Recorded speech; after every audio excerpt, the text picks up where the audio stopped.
vamos a recorrer otra parte del camino que nos conduce a la Atlántida, ya sea para encontrar que fue un mito o una realidad. De todas maneras, la leyenda dice que fue una civilización que supo vivir aquí en la tierra como en el paraíso. En las experiencias y la filosofía atlante está la información necesaria para encontrar el justo equilibrio entre materia y espíritu, mente y emoción, unidad e individualidad. El estado original de los atlantes era una existencia espiritual, un estado colectivo de felicidad, donde todos compartían hasta su inconsciente, cada uno era parte del todo. Esta sensación colectiva en lo que hacían solo podía producir tranquilidad y bienestar. Sin embargo, poco a poco, se sumergieron en la materia y el placer de los sentidos. Comenzaron a atesorar sus experiencias de manera individual hasta fragmentarse tanto que encontraron su propia destrucción. El hombre actual, en su búsqueda de la felicidad, recorre el camino inverso. Desde la individualidad y el materialismo, busca un camino hacia la espiritualidad y la unidad armónica con el universo. La conexión Atlante une el pasado, el presente y el futuro. Nos da la información para recuperar el paraíso que ellos experimentaron. En esta búsqueda veremos otras historias que señalan con certeza la existencia de una civilización anterior que podemos llamar la Atlántida.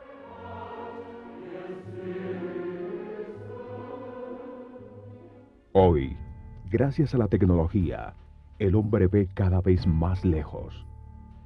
Los astrónomos nos muestran espacios sin límites en la vastedad del universo.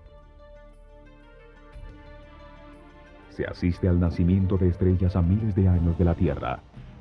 Se fotografían galaxias y constelaciones en zonas sin tiempo ni espacio. Esto ha traído a esta esquina de la creación una perspectiva de otros mundos, sistemas planetarios y antiguas civilizaciones de leyenda, diferente de la que tenían los científicos y pensadores del siglo pasado. Hoy se puede buscar en el pasado, libres de doctrinas concebidas por el hombre, para encontrar respuestas al tiempo que se vive. Hay que permitir que la intuición tome el control.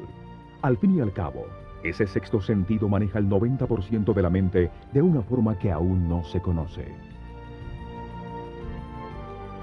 La frontera entre la ciencia y la fantasía es muy borrosa. Heinrich Schliemann, en 1923, descubrió la legendaria Troya, con indicios que encontró en la Ilíada de Homero escrita hace 2500 años, convirtiendo en realidad un mito. Aún después, con el mismo libro en la mano, encontró la Puerta de los Leones y la famosa máscara del rey Menelao en otra ciudad de leyenda, Micenas, demostrando que la fantasía siempre tiene bases reales. La Atlántida, como todo mito, está formado por metáforas y hechos reales perdidos en el pasado. Platón describe la Atlántida en dos diálogos, Timaeus y Critias. Critias cuenta esta historia que escuchó su abuelo de Solón, un gobernante griego que visitó Egipto en el año 600 a.C. Allí, un sacerdote egipcio consagrado a la diosa Neid de Sais, protectora de las ciencias, demostró registros de antiguas civilizaciones desaparecidas. Afirmó que egipcios y griegos descendían de unos pocos sobrevivientes de un poderoso país destruido 9000 años antes por un cataclismo. El diálogo de Platón sobre la Atlántida puede interpretarse de varias maneras, como el registro de un hecho real o como una historia fantástica. Si la historia es inventada, pudo ser una alegoría de su propio tiempo, una parábola moral o un cuento mítico. A principios del siglo XX, cuando se descubrieron las placas tectónicas y la existencia en la mitad del Océano Atlántico, de montañas sumergidas con más de 4.000 metros de altura. Se afirmó que era una evidencia real de la existencia del continente perdido. Se descubrió que toda esa zona ha contenido una permanente actividad volcánica submarina. Sin embargo, hasta el momento solo se han encontrado unas ruinas misteriosas en Bimini. No ha aparecido una gran ciudad oculta entre el coral que pruebe, como en el caso de Troya o Micenas, que la Atlántida realmente existió. Comenta que es difícil encontrar pruebas tangibles cuando han pasado casi 13.000 años y un cataclismo global que borró de la faz de la Tierra cualquier rastro de civilizaciones anteriores. El calentamiento causado por el Sol derritió las capas de hielo que cubrían los continentes en la era glacial. Montañas de hielo cayeron al mar provocando tsunamis, terremotos, erupciones volcánicas y un diluvio mundial que elevó el nivel del mar en 130 metros, desapareciendo todo vestigio.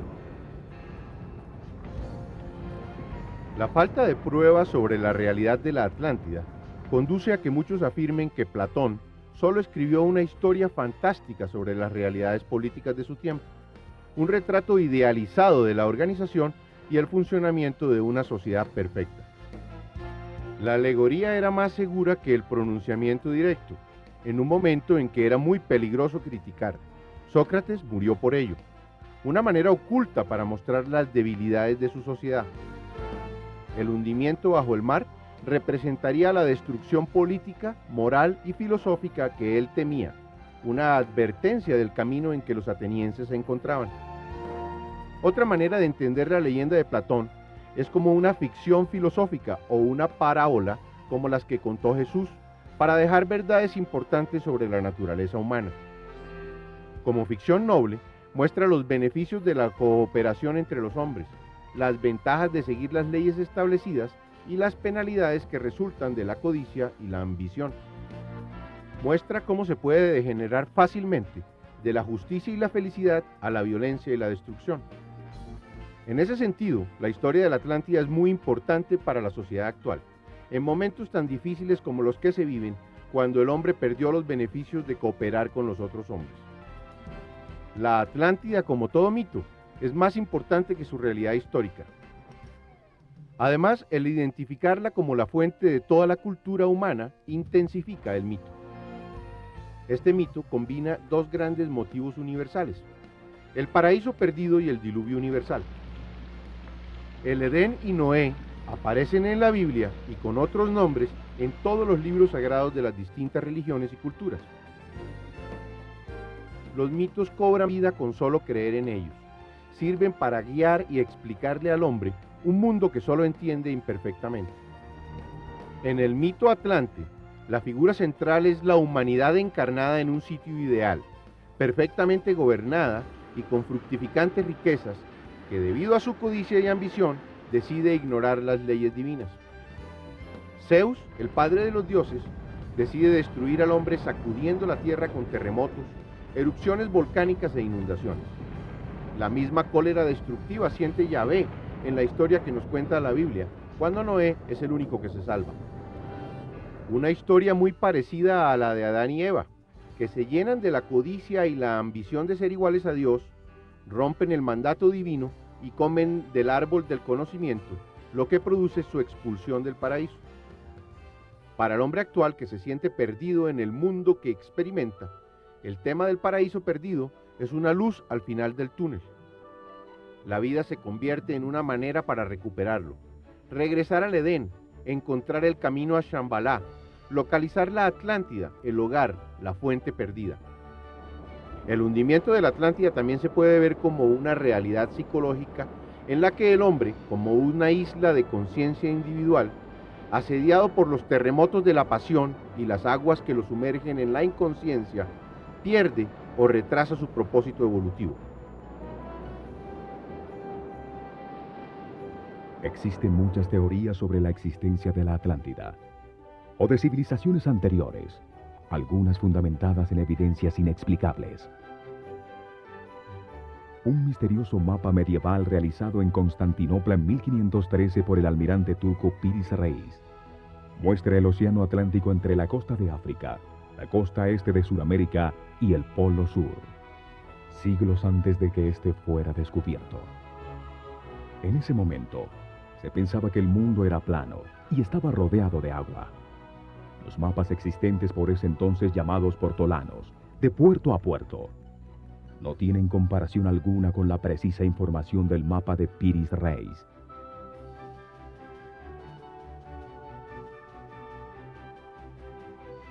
Ni siquiera mapas de 200 años más tarde, como este de De Witt, tiene una información parecida. Piri-Reis usa coordenadas de longitud y latitud para dividir el globo. Trigonometría esférica inventada muchísimo después por Geraldo Mercator. Y su precisión con los cálculos actuales es absoluta. Hay varias cosas extrañas en este mapa. La primera es que los contornos de los continentes parecen corresponder exactamente a una fotografía tomada muy alto en el aire, con centro en las pirámides de Egipto. El mapa fue analizado por la Fuerza Aérea Norteamericana, confirmando su extraordinaria precisión y que su centro corresponde con las pirámides. El almirante Piri-Reis deja notas escritas en el mismo mapa, en donde niega la responsabilidad de los registros originales y de la cartografía. Reconoce que lo copió de una serie de 20 mapas muy antiguos hoy desaparecidos. Dice que obtuvo algunos de los mapas originales del piloto que acompañó a Cristóbal Colón en sus 3 viajes, al ser hecho prisionero en una batalla de los turcos contra los españoles en 1501. Esto querría decir que Colón sabía que iba a encontrar la isla de la Española y las costas suramericanas. El mapa muestra el río Amazonas con la isla de Marajo en su desembocadura, solo descubierta en 1543. Y también las Islas Falklands, descubiertas en 1592. El mapa de Piri-Reis recopila una antiquísima información supremamente precisa, levantada por seres que tuvieron un nivel de tecnología igual o superior al actual. Otro mapa bastante extraño es el realizado por Orontus Finius en 1532, donde aparece la Antártida sin la capa de 2 kilómetros de hielo que la cubre actualmente. Y lo extraño es que ese continente no fue explorado hasta 300 años después, en 1818, por el británico John Biscoe. Sus contornos coinciden de manera asombrosa con los mapas levantados en 1977, cuando por primera vez se hicieron estudios sísmicos sobre el Polo Sur, para averiguar qué había debajo de la capa de hielo.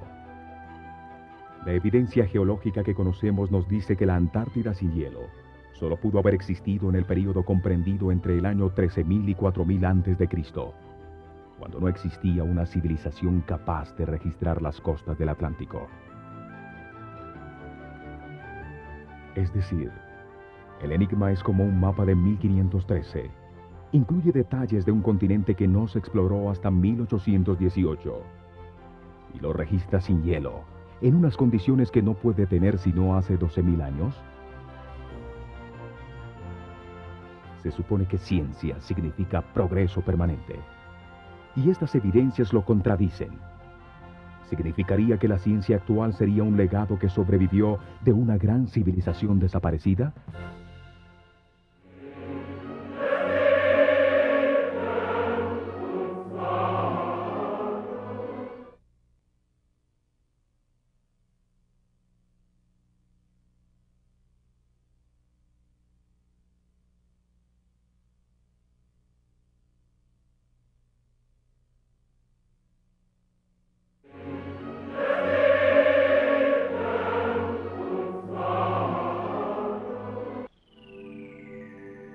Hay 2 maneras de leer los antiguos textos religiosos. La forma exotérica que encuentra solo significados racionales, como en un diccionario de los que conocemos. Y la esotérica que intuye en un sistema de símbolos la visión del universo como un todo.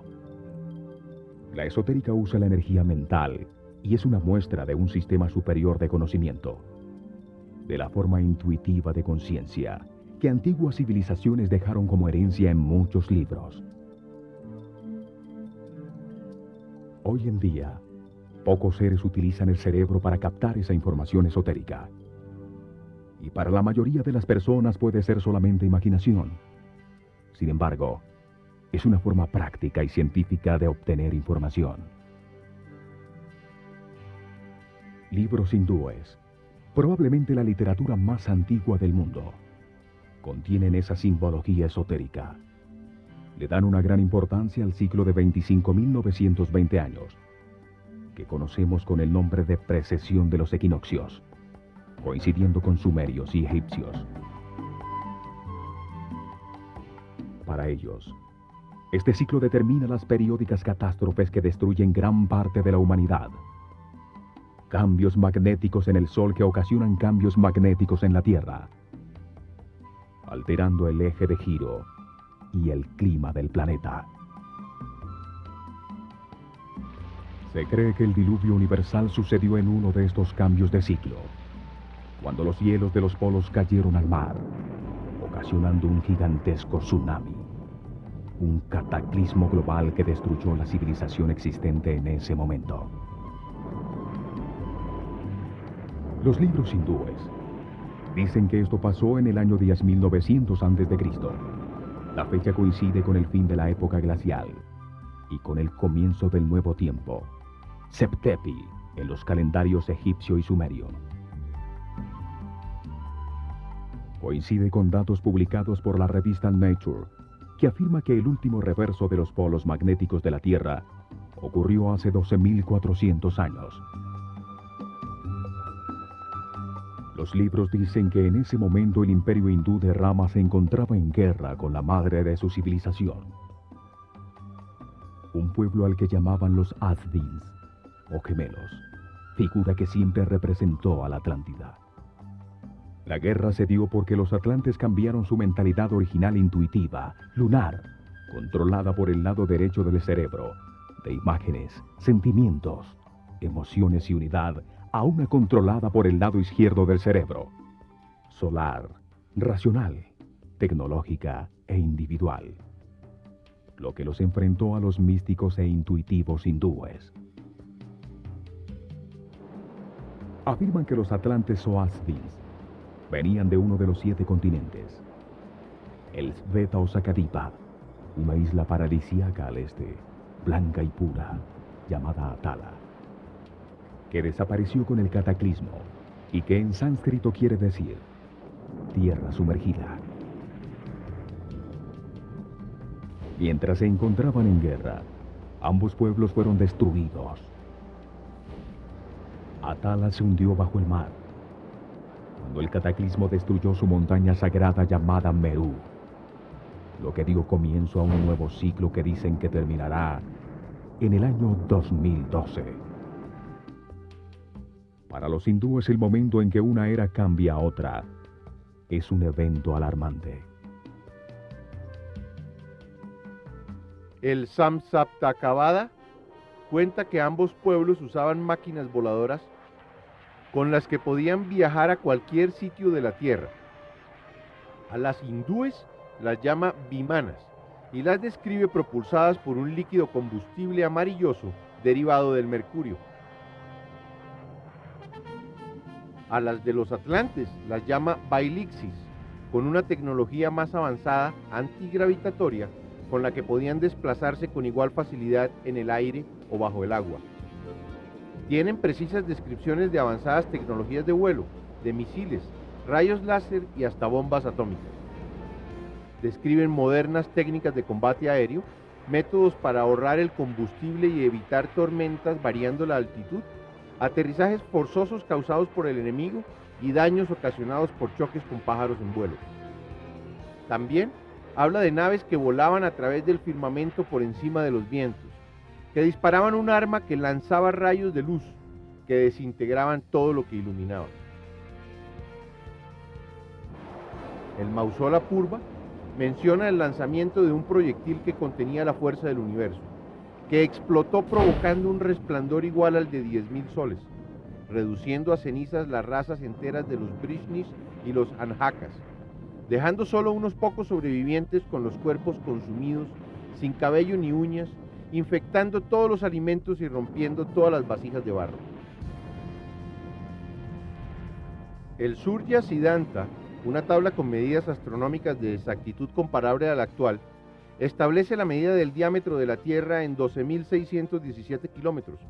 Hoy se sabe que es 12.765 kilómetros. La distancia a la Luna, 407.198 kilómetros, hoy 406.731 kilómetros. Habla de los siddhas, hombres perfectos, y de los vidyaras, hombres sabios, que viajaban por encima de las nubes muy cerca a la Luna. Dividía el tiempo en fracciones tan pequeñas como un kashta, equivalente a 3/100 millonésimas de segundo, duración de un mesón, que indican la existencia de aparatos sofisticadísimos con propósitos desconocidos. El Mahabharata es un larguísimo poema en la que un dios encarnado como piloto de una máquina voladora cuenta la historia de esos conflictos entre lunares y solares con armas tan poderosas y avanzadas como las actuales. Describe cómo Salva, montada en un vehículo volador tan grande como una ciudad, se enfrenta a Krishna y le arroja rockets, misiles, lanzas y arrojadores de fuego, iluminando el cielo con cientos de soles, y no se sabía si era de día o de noche. Krishna le responde con un brillante disco como un sol que parte su nave en dos, y la ciudad cae del cielo, matando a Salva y terminando la narración del Mahabharata. Los efectos de un arma llamada Agnaya, utilizada por Adwatan contra los Pandava, o el proyectil que contiene toda la fuerza del universo, disparado por Gurkha desde su vimana volador con la que destruyó las 3 ciudades de los Vrishnis y los Andahakas. Parecen la descripción de una bomba atómica actual cuando dice que al explotar produce una incandescente columna de fuego y humo con el resplandor de 10.000 soles, estremeciendo la tierra y quemándola con el terrible y violento calor. Fieros vientos soplaron y las nubes rugieron hacia arriba, disparando polvo y rocas en todas las direcciones, oscureciendo todos los sitios. Los cuerpos quedaron tan quemados que no eran reconocibles. Los guerreros que lograron escapar se tiraron al agua para lavarse, pero el pelo y las uñas se les cayeron y toda la comida se envenenó. Todas estas narraciones tan precisas sobre técnicas voladoras, misiles y estallidos con características atómicas, para un ser de nuestra época son normales y entendibles. Pero ¿cómo hicieron para describirlo hace 5 o 6.000 años? La única explicación es que describen eventos que realmente sucedieron y que sus trazos desaparecieron con el cataclismo universal. Estas narraciones de libros antiguos hindúes no son las únicas que hablan de guerras atómicas y de avanzadas tecnologías. En excavaciones arqueológicas en las ruinas de la ciudad hindú de Mohenjo-Daro, que significa montaña de los muertos, se encontraron esqueletos radioactivos, muros de ladrillo vitrificados y fundidos por el inmenso calor, resultado de una misteriosa explosión de proporciones atómicas. Los sumerios y egipcios cuentan la destrucción de ciudades en el Sinaí, confirmadas por la Biblia como Sodoma y Gomorra. Explosiones que provocaron un viento radioactivo que acabó con las principales ciudades sumerias, alrededor del año 2000 a.C., dando paso al reinado babilonio.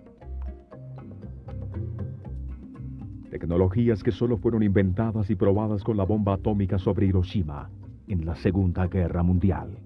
¿De dónde salieron estos conocimientos?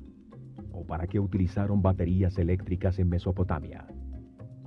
En excavaciones de un poblado cerca a Bagdad, Irak, el arqueólogo alemán Wilhelm König encontró lo que dedujo eran unas baterías eléctricas, construidas hace 6.000 años. Vasijas de cerámica con un cilindro en cobre en su interior, que a su vez contenía en su centro una varilla de una aleación de 60% plomo y 40% estaño, aislada por un tapón de asfalto. El laboratorio de General Electric estudió la batería y encontró que al llenarla con ácidos orgánicos como el jugo de uva, funcionaba perfectamente produciendo una corriente eléctrica de 2 voltios. Colocando varias en serie se producía el voltaje que se quisiera. Tal vez era la tecnología utilizada para iluminar los templos antiguos. Luciano el satírico griego describe que en Hierápolis, en el templo de Hera, su estatua de oro tenía una joya en la cabeza de la cual emanaba una gran luz. Y el templo entero resplandece como si estuviera iluminado por miles de velas. O para iluminar el interior de las tumbas, y mastabas reales egipcias, mientras pintaban los coloridos murales que adornaban sus paredes, sin trazos del humo que debieron producir las antorchas de fuego que se dice utilizaron para ver en la oscuridad. Muchas evidencias prehistóricas que alteran lo aceptado sobre la existencia del ser humano en la Tierra han sido suprimidas, ignoradas o refundidas. Estas evidencias ponen en duda el ordenado evolucionismo, por lo que no son presentadas ni estudiadas y se mantienen sepultadas en archivos olvidados. La historia de la vida en el planeta está escrita en páginas de piedra, que han ido acumulando en su interior, capa por capa, los restos orgánicos o las huellas de su actividad en los tiempos que vivieron. Los fósiles y huesos se encuentran a distintas profundidades, y se sabe que los encontrados en capas similares vivieron sobre la Tierra en la misma época. Así se encontró que las especies cambian de época en época.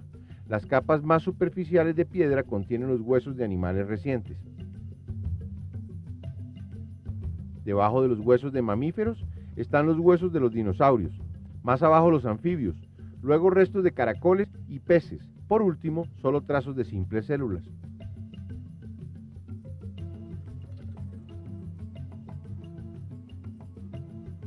La existencia de primates parecidos al hombre, semejantes en su organización anatómica, esqueleto, sistema muscular y de sus restos encontrados en las distintas capas geológicas, llevó a Charles Darwin en 1859 a desarrollar la teoría conocida como la evolución de las especies.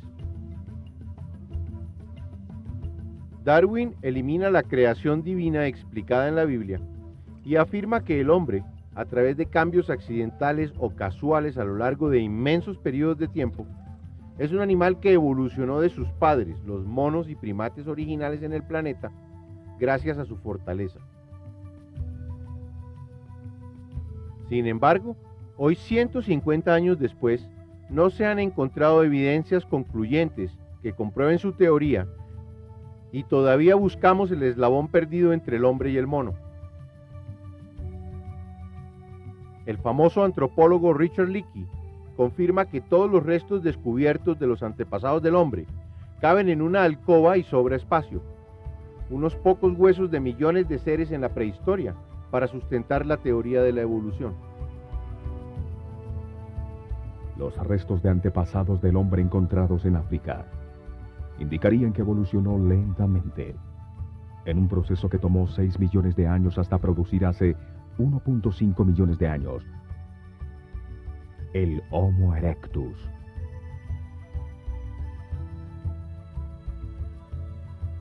Con una capacidad craneana de 1000 centímetros cúbicos, camina erguido liberando sus manos, lo que permite la utilización de herramientas.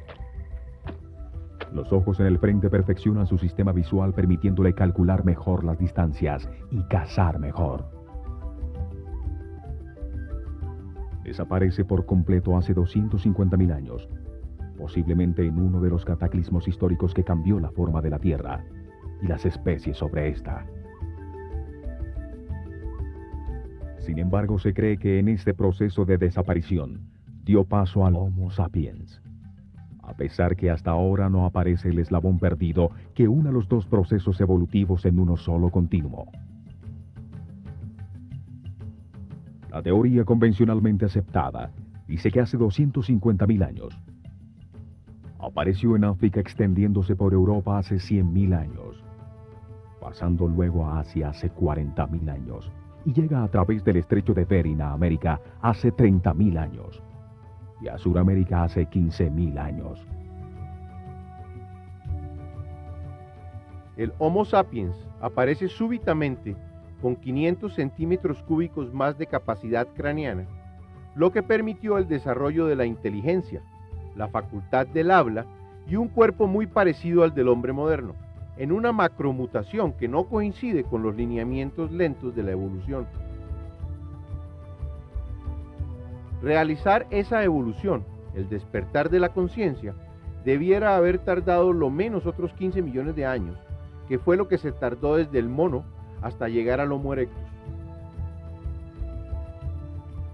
Sin el eslabón perdido, con tan pocas evidencias y tantos vacíos, es realmente difícil creer que el hombre desciende del mono, cuánto tiempo lleva realmente sobre el planeta y el origen caótico y accidental del universo. Además, han aparecido evidencias anómalas que rompen las reglas y generan dudas con relación a las fechas y teorías aceptadas. En Ottosodal, Western Transvaal, Sudáfrica, se encontraron cientos de bolas metálicas, algunas con 3 hendiduras paralelas, que indican su procedencia artificial, de un metal azuloso increíblemente resistente, que ni siquiera se raya al tratar de perforarlo con brocas de acero. Lo misterioso es que se encontraron en la profundidad de una mina de diamante, dentro de un material de mineral suave llamado pirifilita, que se formó por sedimentación hace 2.8 billones de años. En Antelope Spring, Utah, se encontraron huellas fosilizadas de pisadas con calzado sobre un bloque de la era cambriana de hace 500 millones de años. En el estado de Texas se han encontrado varias evidencias que contradicen los conceptos evolucionistas de Darwin. En Glen Rose se encontraron docenas de huellas fosilizadas de pisadas humanas continuas al lado de pisadas de dinosaurios, lo que indicaría que el hombre caminó simultáneamente con estos hace más de 60 millones de años, fecha aceptada de su desaparición por el gigante meteorito que cayó en Chicxulub, Yucatán.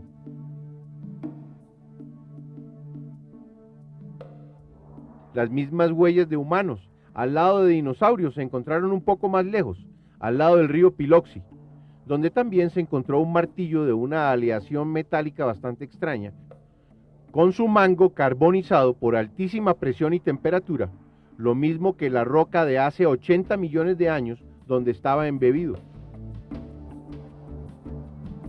En la profundidad de una mina en Table Mountain, California, dentro de una formación rocosa de hace 5 millones de años, inexplicablemente se encontraron varios objetos de piedra, incluyendo un mortero y una calavera.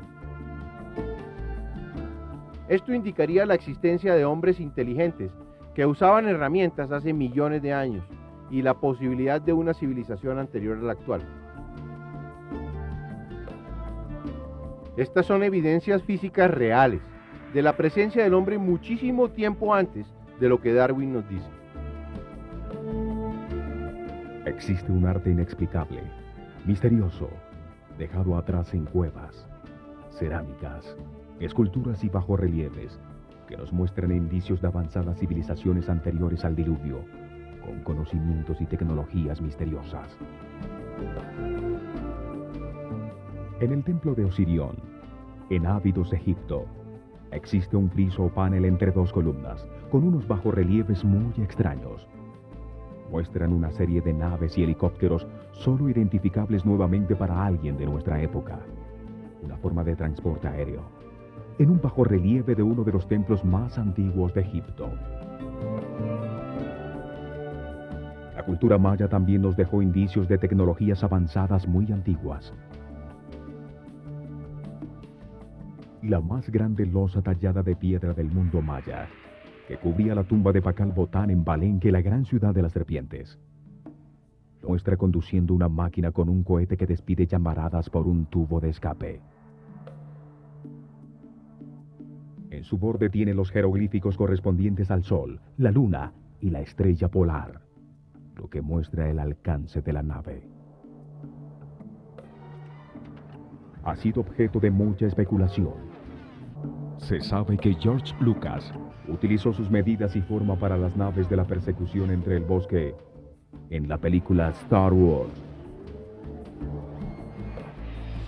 Fray Ramón Ordóñez declara en 1773 que él leyó un libro escrito en quiché por Botán y quemado por el obispo de Chiapas, en el que afirmaba ser un ciudadano de Balunchidín, un sitio desaparecido en el centro del Océano Atlántico. Muy cerca, en Costa Rica, sobre el delta del río Diquis, se encontraron más de 1000 esferas en piedra volcánica perfectamente pulidas, de distintos tamaños. Algunas pesan varias toneladas, a cientos de kilómetros de la cantera donde pudieron haber sido hechas, colocadas en formaciones triangulares. ¿Cuál fue su propósito? ¿Cómo fueron llevadas hasta allí? En los alrededores de Ica, Perú, se encontró una misteriosa y antiquísima serie de piedras con dibujos en bajo relieve, todas en el mismo estilo. Datadas por la pátina en su superficie como talladas hace 12 o 13.000 años. Lo curioso es que muestran conocimientos y procedimientos avanzadísimos aún para la época actual. Astrónomos que miran sucesos en lejanas estrellas. Viajeros por el aire. Los continentes de la Tierra en posiciones distintas a las actuales. Y dibujos de animales ya desaparecidos. Un trasplante de corazón, que comienza con una mujer embarazada a la que le sacan la sangre a un jarro, para aprovechar las proteínas y hormonas que impiden que su feto sea rechazado como un cuerpo extraño. El paciente recibe una transfusión de sangre de la mujer embarazada y le introducen el nuevo corazón en el pecho. Enciclopedias de piedra de la antigua civilización atlante, llevadas al Perú por el dios científico Viracocha, después de la catástrofe que oscureció el sol.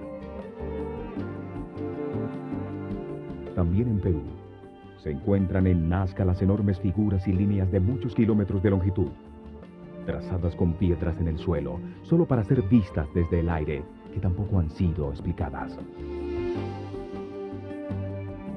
O las gigantescas piedras cortadas con múltiples ángulos para encajar perfectamente las unas con las otras, después de haber sido trasladadas cientos de kilómetros, como en Ollantaytambo, Machu Picchu y Sacsayhuamán. Frescos rupestres pintados hace 9000 años se encontraron en una cueva en Tassili, en el Sahara. Muestran seres con escafandra. Otro fresco descubierto en Kimberley, Australia, muestra seres sin boca y con escafandra, además de sandalias, en un sitio donde los indígenas andan descalzos. Es evidente que el hombre no conoce su propio pasado y se acomoda a creer las teorías que no permiten abrir su mente a otras posibilidades. Las evidencias que hemos visto indican la presencia de civilizaciones anteriores con tecnologías distintas a las nuestras.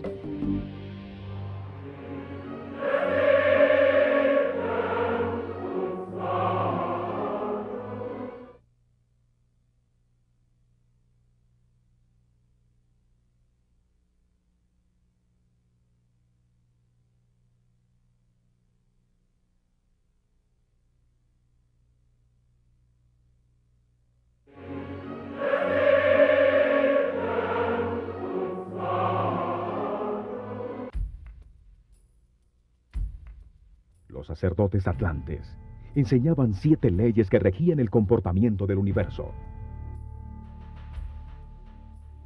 En la base de la pirámide de las leyes está la ley de la naturaleza. Actúa sobre los cuerpos físicos de todos los seres vivos. La densidad de la materia, donde se encuentran las vibraciones más bajas del universo.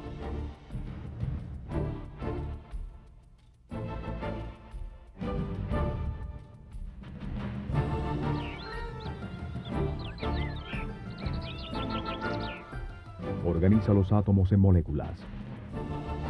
Las las moléculas en proteínas, las proteínas en células, las células en tejidos, los tejidos en órganos, y los órganos se estructuran para dar forma al cuerpo, manifestando la perfección de la naturaleza en la diversidad de los cuerpos vivos.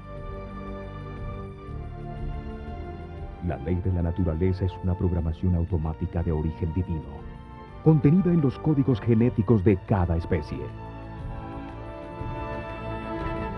Organiza los distintos cuerpos, durante cuánto tiempo son útiles, sus funciones, sus mecanismos para su reproducción, mantenimiento y protección, formando un gigantesco organismo viviente que se llama el universo. Cada ser tiene su propio nivel de conciencia, experimentado en un cuerpo material.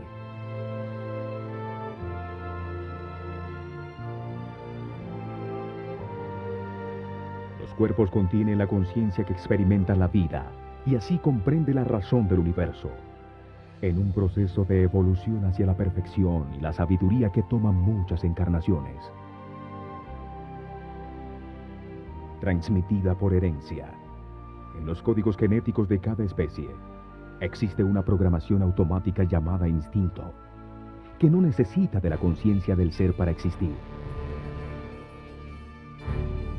Su función principal es generar, mantener y defender la vida, controlando todos los procesos vitales. La reacción automática del instinto es simple y binaria, diseñada para no permitir la duda de posiciones intermedias. Sí, no, huyo, ataco, acción, reacción, me gusta o no me gusta.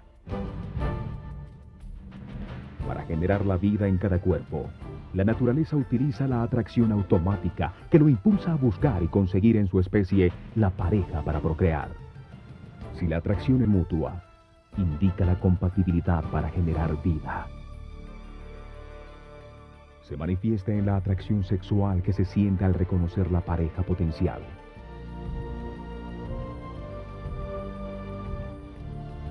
Para mantener la vida en cada cuerpo, la naturaleza utiliza el deseo automático, que lo impulsa a buscar y conseguir lo que necesita para vivir. Se manifiesta como hambre, sed, y como la capacidad para reconocer el alimento que necesita y el medio natural de su especie. Para defender la vida en cada cuerpo, la naturaleza utiliza el miedo automático a perderla, que lo impulsa a huir o a defenderse. Se manifiesta como una fuerza o energía adicional producida por la adrenalina para responder adecuadamente a la situación. En cada cuerpo organizado por la ley de la naturaleza, se encarna una conciencia que evoluciona en un proceso de aprendizaje sucesivo que se llama vida. Todas las conciencias individuales recorren el mismo camino hacia la sabiduría, pero se encuentran en distintos niveles de su evolución.